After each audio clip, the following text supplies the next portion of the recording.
Saudara, Yayasan Al-Fitya School Aceh menggelar wisuda akbar di Umuha Convention Center Ahmad Dahlan, Banda Aceh pagi tadi. Peserta didik yang diwisuda berjumlah 276 siswa, terdiri dari TKIT 61 siswa, SDIT 53 siswa, SMPIT 99 siswa, SMAIT 61 siswa, dan Markas Tahfiz Al-Quran sebanyak 12 orang siswa. Berikut informasi selengkapnya.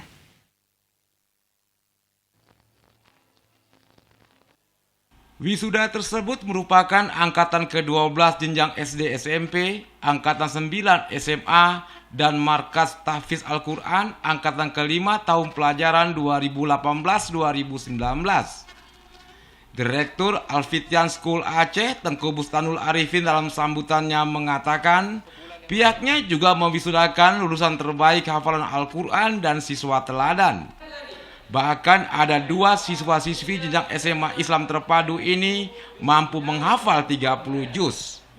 Ia bangga kepada para lulusan yang diwisuda hari ini karena berapa siswa TK, SD, dan SMP juga bisa menghatam Al-Quran.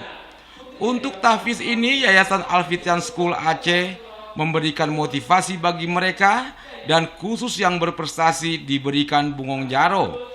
Pihaknya berkomitmen mendidik anak bangsa untuk menjadi pribadi yang islami, saleh, cerdas, kreatif, mandiri, dan berkarakter.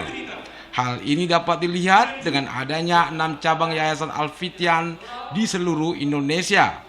Menurut Tengku Bustanul Arifin, setiap tahunnya pihaknya menjalin kerjasama dengan Dinas Pendidikan Aceh dan Badan Daya pada jenjang SMA. Sedangkan untuk jenjang SD dan SMP, kerjasama dengan Dinas Pendidikan Aceh Besar. Penilaian yang kita inginkan bagi siswa-siswa ini, mereka sesama siswa ada menilai, juga dinilai oleh guru, sehingga dipilih dari setiap sekolah, mulai dari TK, SD, SMP, SMA ini ada juga siswa-siswa teladannya. Nah, itu juga menjadi motivasi bagi siswa-siswi yang lainnya. Turut memberikan sambutan Sekretaris Dinas Pendidikan Aceh Besar Fata dan ucapan terima kasih dari siswa dan orang tua wali siswa.